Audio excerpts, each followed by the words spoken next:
Got it, Steven.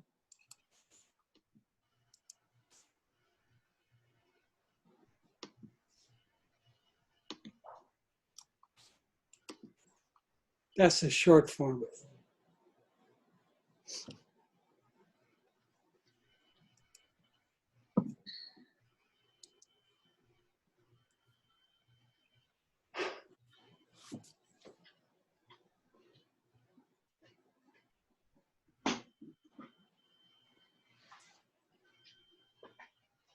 Hello, everybody, and welcome. And we'll begin the program in just a few moments.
Hi, everybody, and welcome. My name is Colleen Stoffel, and I'm the Director of Programs and Events for MCAD Miami. And I'd just like to welcome you tonight and ask that you remember to please keep yourselves muted and turn off your video, because that will save on bandwidth and give us a smoother presentation. And now I'd like to introduce Cheryl Jacobs, who is our Executive Vice President of MCAD Miami, who will say a few words. Also, before I throw it over to Cheryl, I just wanted to tell you that there will be a Q&A session at the end of this program. So please send, using the chat feature in Zoom, please send your questions addressed to everyone, and we'll get to them towards the end of the presentation. And here's Cheryl Jacobs. Hi there, everybody. Welcome to our book talk series, and we're happy to feature Steven Brooke tonight. And I wanted to just briefly, before we go on, I'm not going to keep you from Steven, but I wanted to just list a couple of the programs that we have coming up that you might be interested in, and all the info you can find on the miamicad.org website. Next week, on 8/21, we have our continuation of our urban redesign series on mobility that we're doing with the APA, jointly with APA. And on 8/28, our urban redesign series continues with urbanism, choice or fate. And we have a great presentation by Urban 3, which some of you may be familiar with. On 8/27, our next book talk is Building Eden with Rocco Cheo and Joanna Lombard. And then on September 17th, please keep lookout. Our Urban Warrior event we had to cancel this year, like so many events did, but we will have it next year. But this is kind of a preview, and it'll be your opportunity to nominate candidates for our Urban Warrior Awards. So with that, I'm going to bring in our wonderful speaker, Steven Brooke. I'm sure everyone knows him but just to say a few words about Steven, he's an internationally recognized leader in the photography of architecture, landscape, and interiors. He's a fellow of the American Academy in Rome, a fellow of the Albright Institute in Jerusalem, and winner of the AIA National Honor Award for Photography. He is also an adjunct professor at the University of Miami School of Architecture and hosts a popular YouTube channel on architectural photography and composition. So with that, Steven, if you would come on, unmute yourself and turn on your video. Are we good? We are good. There you are. Welcome. Thanks I'm going to turn it over to you. Thanks very much. Thank you all for joining us, tearing yourself away from the news. I appreciate you taking the time to let me talk about my book with you. I thought it would be interesting if before I get into the book, to give you a little bit of a background about how I approach architectural photography and what inspired me at the beginning of my career. Because there are over 500 years of architectural depiction by artists of titanic genius who established standards for architectural depiction, including alignment of verticals and horizontal elements, rigorous proportional systems, how to create the illusion of depth, how to establish appropriate eye height.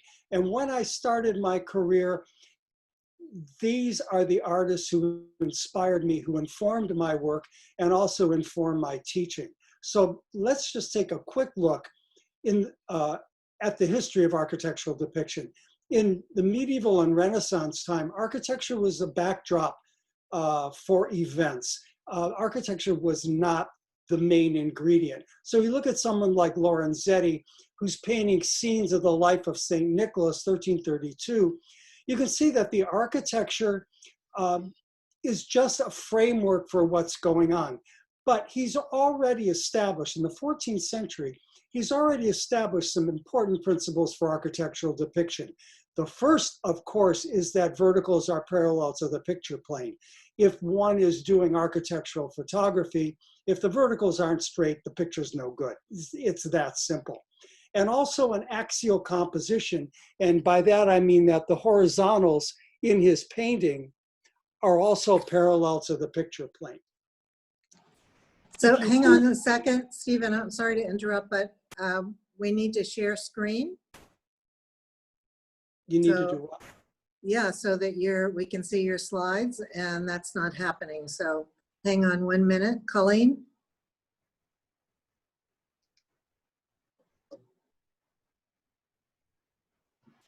Steven needs to share the screen.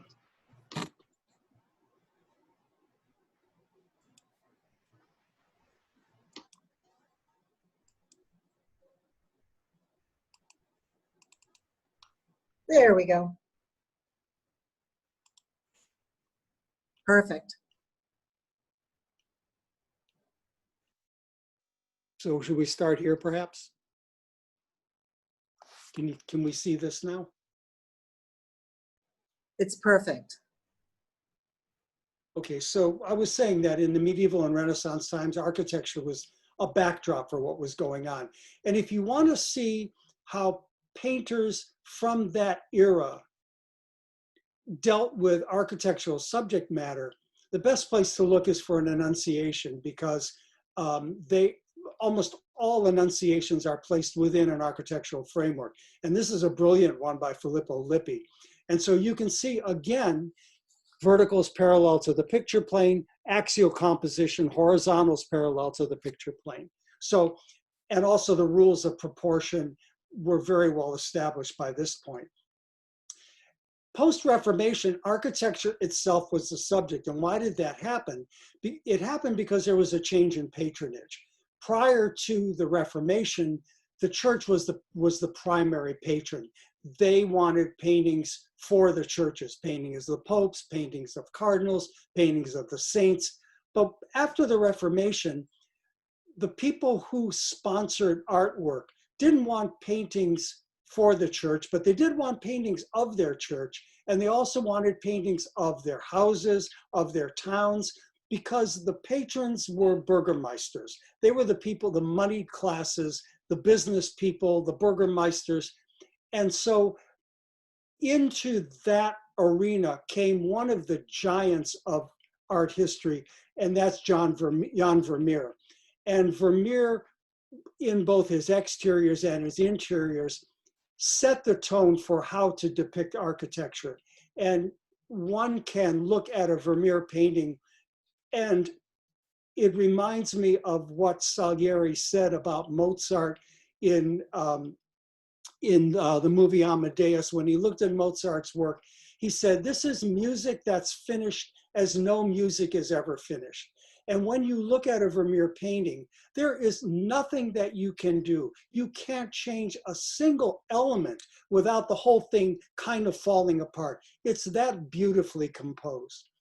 And also Peter Sanradam was one of the great painters of church interiors. And one of the things that he did that's important for photography is he's doing something that's equivalent to a wide angle lens. And if you see where his eye height is, it's only about a foot or two off the ground. And typical mistakes in architectural photography are when people use wide angle lenses and stand up too high and the bottom drops out and it looks like The Shining. So when we look at Peter Sanradam's work, you see how he adjusts the perspective to avoid that foreground distortion. Now, the real groundwork for the kind of work that I do came from the 18th and 19th century painters, view painters called vedutisti, or view painters. Their primary work was architecture, interiors, and landscape. And typically they were associated with one city. Piranesi, Vassi, and Bellotto were associated with Rome. Guardi, Canaletto in Venice, and painters and engravers like David Roberts and William Bartlett in the Holy Land. And the vedutisti's work, they were what were called aid memoirs. They basically did what posters and postcards do now. And here's Spitzweg's 1845 painting of Englishmen on the Grand Tour. And we see them out in the Campagna in Rome with a guide who's showing them the ruins and showing them the aqueducts in the background. And when they went home, they would buy a print by Piranesi, or a print, if they were in Venice, a print by Canaletto, and take that home as a souvenir. And here's the cover of Piranesi's Vedute di Roma. He was probably the most famous of them. Canaletto, Santa Maria, Formosa in Venice. What Canaletto did is he did paintings, but he also hired a person who was called an inscrizione, someone who did, who inscribed on a plate and then ran off black and white prints so you could sell more than one. If you sold your painting, that was it. But you could sell a series of prints, and that's how they earned their living. Piranesi was probably the best known of these vedutisti because of his work in Rome. And what he did that set him apart from other engravers in Rome is he gave a monumentality to Rome. And often people who only first saw his engravings would go to Rome and they were disappointed because Piranesi did his engravings in a really grand manner. And people were surprised that the buildings, they actually weren't that big. But Piranesi also established rules for depiction of architecture that are absolutely valid now. David Roberts worked in color, worked in the Holy Land, 1789. He worked in the mid-19th century, died in 1864. And his work in the Holy Land was really remarkable, quite beautiful. And you can go online and Google any of these people and see the quality of their work. Another engraver was William Bartlett. Here's views of the walls of Jerusalem about 1850. What's interesting about Bartlett, vis-a-vis photography, is right around the time that he was working, is the time when photography became a bit more mobile. As a photographer, you could make wet plate negatives, take them out into the field, out into a wagon, do your photographs, process them in your wagon. And what was important about that is that people felt that when they were looking at an engraving, like Bartlett's engraving, you were looking at an interpretation.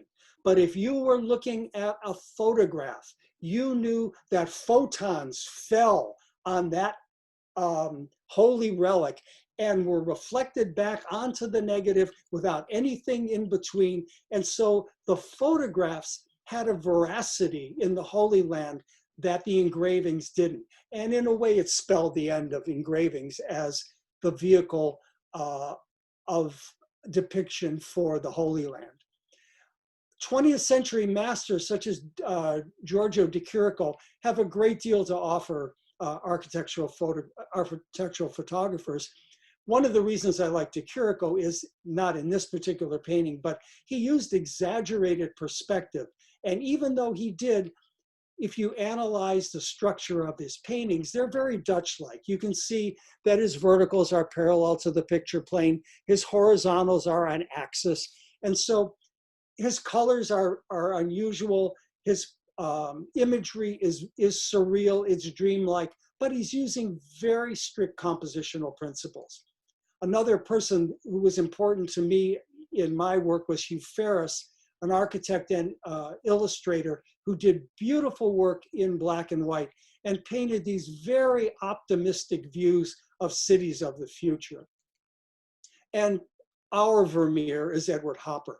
And like Vermeer, you can take a look at a Hopper painting and there is nothing that you can do that you can change. There is an inevitability about his work that very few painters have ever matched. And his interiors are particularly wonderful because the light itself almost is so animated that it almost becomes human-like. So all of this went into my training and into my work. And in 1991, I was fortunate enough to win the Rome Prize, became a fellow of the American Academy in Rome. And what I decided to do while I was there was to do my own Vedute di Roma. I looked at Piranesi, I looked at Vassi, and I thought, here's an opportunity to do my whole views of Rome, because there hadn't been one since 1898 when Rossini did basically the last views of Rome. So my views of Rome included ancient Rome, Castel San Angelo, the Pyramid of Caius Cestius, Christian era Rome, like the Piazza Navona, St. Peter's, but also, unlike any of these others, because these buildings weren't built then, I was able to include a section on modern Rome and the great modernist architects, especially from the 30s, like Adalberto Libra, the Uffici Postali Via Marmorata. And I followed that up with the next city, which to me had the same kind of depth of historicism, and that was Jerusalem. So I did another views of Jerusalem in that same tradition of 17th, 18th century engravers. Here's Jerusalem from the Mount of Olives, the Golden Gate, the Church of the Holy Sepulchre.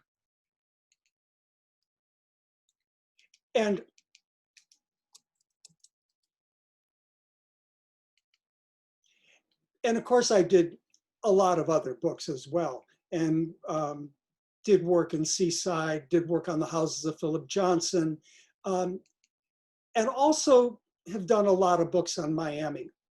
And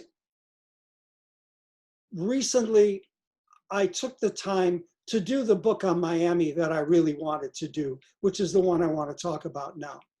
And I did this in black and white, just as I did my views of Rome and views of Jerusalem in black and white, because there is a timeless quality to black and white. And I feel that black and white is what photography does best. Color is seductive, but the contemporary intrusions just stand out too much. And so I wanted to create a views of Miami for our time, and I did it in black and white. And I want to talk about the last part of this book later and what is going to be my work over the next couple of years. So my views of Miami include governmental architecture. There's Miami City Hall, Opelika City Hall, Miami-Dade Courthouse. And in all of these images, I tried to create as perfect an image as I could, as idealized an image as I could, to ennoble all of these structures, just as if I were doing monuments in Rome or monuments in Jerusalem. Public architecture includes the wonderful Bacardi Building, Miami-Dade Library, Miami International Airport. There are some good new ones. The Alamo, which is wonderful. This is on the grounds of Jackson Memorial, the Jackson Hospital Complex. It's a wonderful building. Educational architecture, including Coral Gables Elementary, Miami Senior High, University of Miami School of Architecture. This is a wonderful building done by Marion Manley.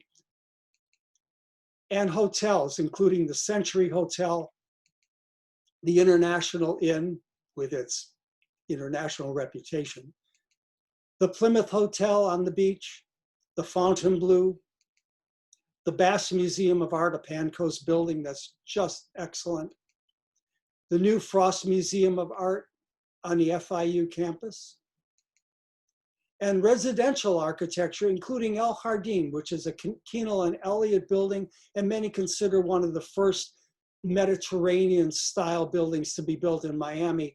And I'm currently, well, I have done a soon-to-be published book on El Jardín. This is on the campus of the Carrollton School. The Deering Estate, the Wagner House, which was rescued from oblivion. Religious architecture, including the wonderful Plymouth Congregational Church in Coconut Grove, the Scottish Rite Temple, the Christ Episcopal Church in Coconut Grove. Also, the wonderful monuments, the bridges, and the fountains and entrances that are all over the city, especially in Coral Gables. This was part of Merrick's idea, to include fountains and entrances to announce your coming into a special place. Coral Gables commercial entrance, the Flagler Memorial, which was in the last 5 or 6 years restored. Streetscapes, waterways, and panoramas, including, this is Collins Avenue with the now demolished Senator Hotel, unfortunately. Calle Ocho, the Miami River and the new Miami River line at the time. Gardens, landscapes, and parks. And if you'll tune in a couple of weeks, my colleagues Rocco Cheo and Joanna Lombard will talk about Building Eden, a book I was fortunate enough to do with them, on the visionaries who established the park systems in Dade County. They didn't just spring up. They were the result of brilliant planning and dedicated people, include the Bill Baggs Lighthouse, Fairchild Tropical Gardens.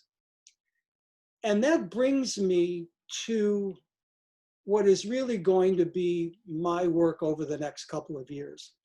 We have real threats to Miami's architectural heritage. There's a problem here. If you come from Boston, you come from New England, the architecture of significance goes back hundreds of years. Our heritage goes back from the hundreds, 1910s, 1920s, 30s, 40s. And so that's been, for people involved in architectural preservation, it's been a harder sell. That's only 30 years old, but it's what we have. And now there are some serious threats to our architectural heritage that didn't exist even 5 years ago. Insensitive development, well, that we've had for a long time. Climate change, no matter what the idiot some politicians think is a hoax, climate change is real. And coastal flooding is real. And that coastal flooding and climate change is producing what has been called climate-induced gentrification, which means people who own properties on or near the coast, as those properties become in greater peril, they will pick up and move inland and develop in the very neighborhoods that are not yet under, like the the Register of Historic Sites and Historic Places, that aren't under that kind of umbrella of protection. And they are vulnerable, and they are some of Miami's most important, culturally important neighborhoods. It doesn't take much to screw things up. This is Miracle Mile, the northeast corner. When I came to Miami, the First National Bank was the anchor building on the corner. It set the scale for that whole area. All it took was 2 Goliath buildings to be built behind that to completely wreck the scale of Miracle Mile. And of course, if you've been in the Gables, you know that that kind of development has continued. So part of what I'm doing with Date Heritage Trust is documenting what has endangered Miami, and included those in my book, and will be including more and more of them as I continue to photograph them. Here's Southwest 1st Street at 8th Avenue. You can see already there are buildings encroaching. This little Havana streetscape is really sweet. I wonder how long is it going to last? The Shenandoah area is quite beautiful, but surrounding it are building projects which will threaten the scale of this neighborhood. And there are buildings which, if we wait much longer to preserve them because of their materials, they will go past the point of no return, like the Dupuy Medical Offices. I've just become involved with work to save the Ace Theater in Coconut Grove. Loomis Cottage, I think if you drove by there too fast and honked your horn, I think this may not stand up. And there are residences throughout West Coconut Grove, which were part of buildings that were established by the first African-American communities in Miami. And those are really in danger of being completely plowed under and development taking their place, things you might not like to see. So let me leave you with this thought by John Ruskin, the British art historian. He says, a nation's buildings must reflect and project its citizens' highest aspirations. Buildings embody the sculpture and moldings of the national soul. If the architecture of the present reflects a nation's highest values, so also does a nation's attitude toward its architectural heritage. And I have in my archives already buildings like the New Yorker Hotel, a wonderful Art Deco hotel by Henry Hohauser, built in 1926, demolished in 2005. So that's my work over the next couple of years. I know that now I'm in a race against time to try to photograph these neighborhoods and buildings before they are no more. So if you're interested in Views of Miami, you can get a copy. It's an ebook. You can pick it up at StevenBrookeEditions.com. It's also available on Amazon. And also at StevenBrookeEditions.com is my new version of Views of Rome, a new edition of Views of Jerusalem and the Holy Land, and also Seaside, Visions of a New Town.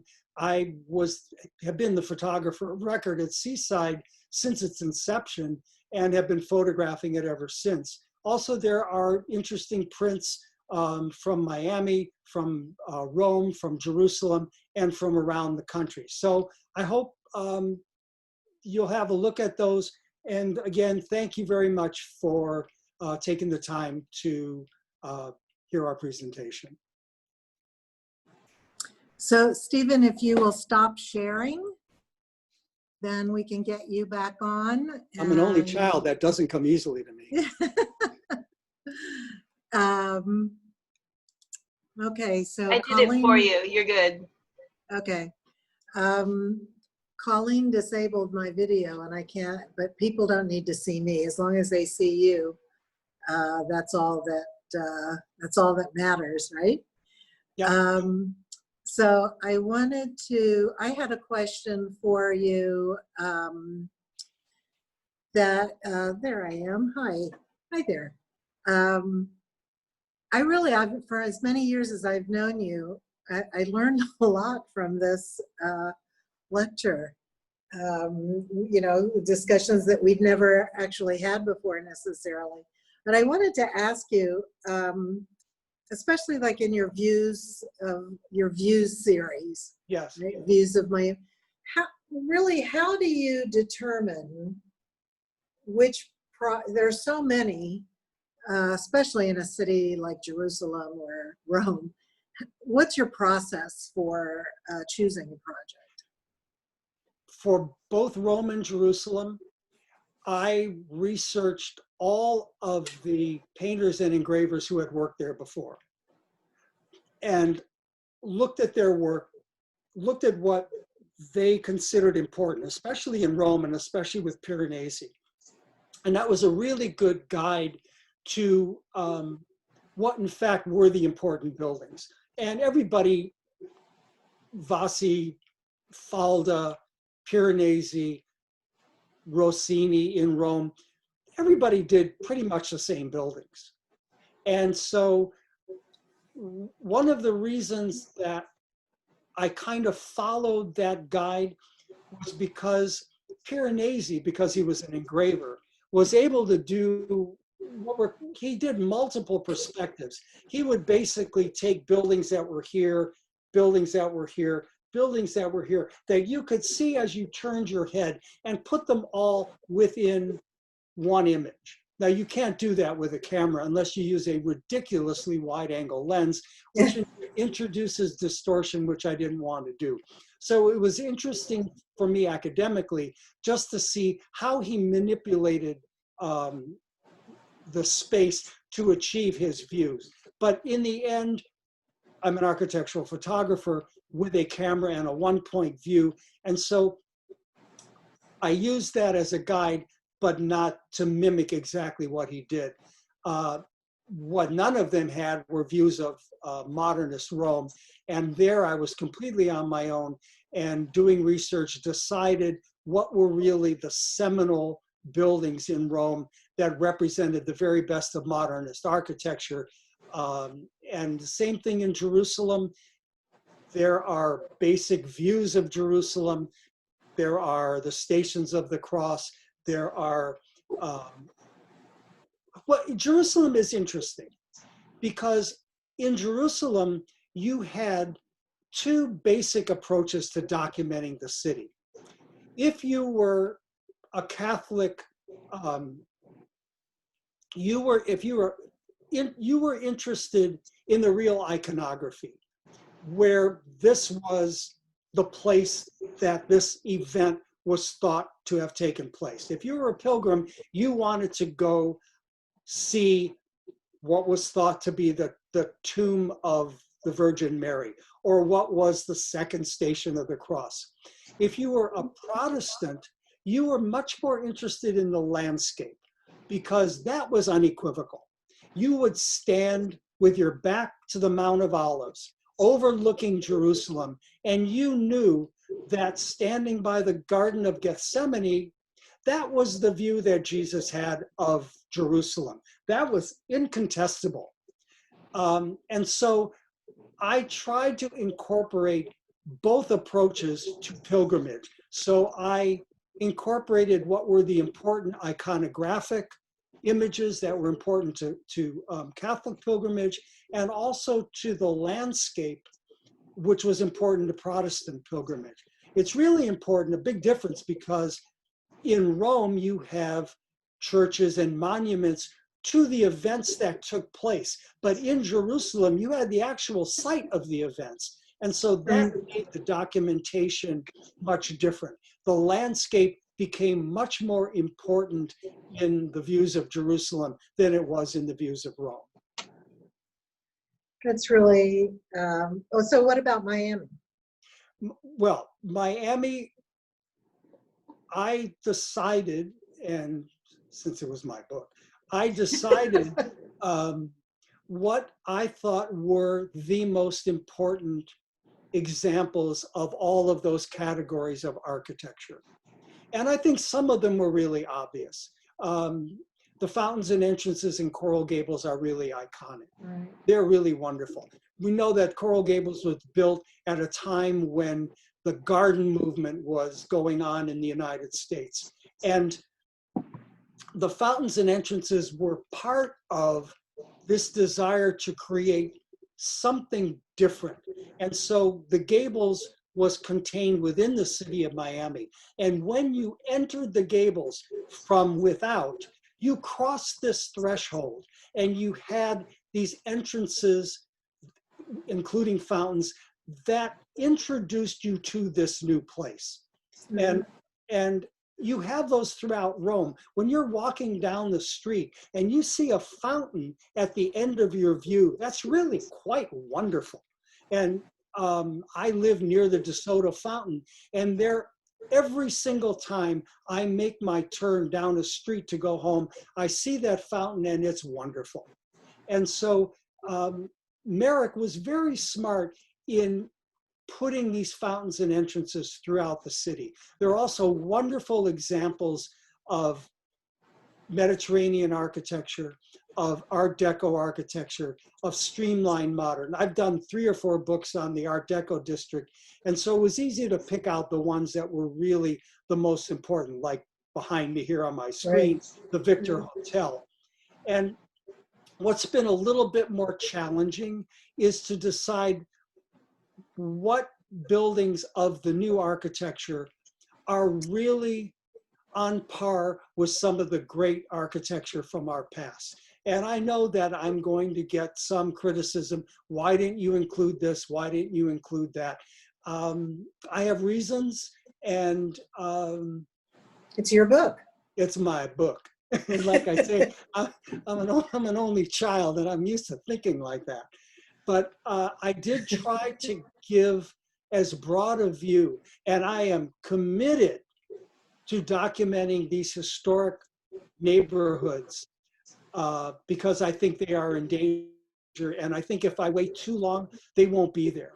There are some areas in Miami that I didn't document, and now I'm really sorry that I didn't. There are areas in the Gables now that are irretrievable. The scale has been totally compromised. And I wish I had documented some of those areas. So I'm not going to let that happen to areas that I know are really going to be in trouble if we don't put a halt or at least attenuate some of the development. Yeah, that's very true. And it was interesting to me that you brought up the idea of climate gentrification, because I think that is a huge issue, and we actually have some programming coming around that. But I think that it's already an issue because people have already gone in and purchased a lot of these properties that are there for the future. Sure. So, we're probably going to lose them. It really only takes one building to ruin the scale. I was asked to photograph a building in Spartanburg, South Carolina, which is a beautiful small southern town. And the tallest things there were the church and the water tower. That's fine. The Spartan Tower, because Spartan Foods is located there, the Spartan Tower was about 18, 20 stories. And I arrived on site, and here is this 20-story megalith that just dominated the whole of the downtown in Spartanburg. And I called the magazine that had hired me to shoot that, and I said, I will eat the plane fare. I can't do this in good conscience. This is just dreadful. And I ended up thinking, I will do this. I will photograph this building, but I'm going to editorialize the hell out of these photographs. And I'm going to go out of my way to make that building appear that much bigger so that I can make a case later on for how it completely compromised the scale of this small town. Everything else looked like a little American Flyer train set once that building went in there. It was really too bad. Yeah, I'm sure we've all seen projects like that in all kinds of cities, and it is a shame. Context is really important, but It doesn't take much to ruin it. Exactly. There was a question from someone that, you mentioned Date Heritage Trust, but have you worked with Miami Design Preservation League? But I think you had to do that to do some of your Art Deco books. We did early on. The Miami Design Preservation League led the fight to save that district. People like Barbara Kappenman and Right. Leonard Horowitz, with whom I worked early on, they were tenacious. And, you know, even though the Deco district has become a cash cow for that area, you still have to take people to the mat when it comes to development there, because they're still trying to put stuff up that isn't good. Yep. And so even though it was successful, it's still, the historic preservation fight is still just that. It's still a fight. And people will go behind, they will do anything they can if they think they can beat the rules. That's absolutely true. We also had a question about your website again, but we'll send out to everyone the link for your website.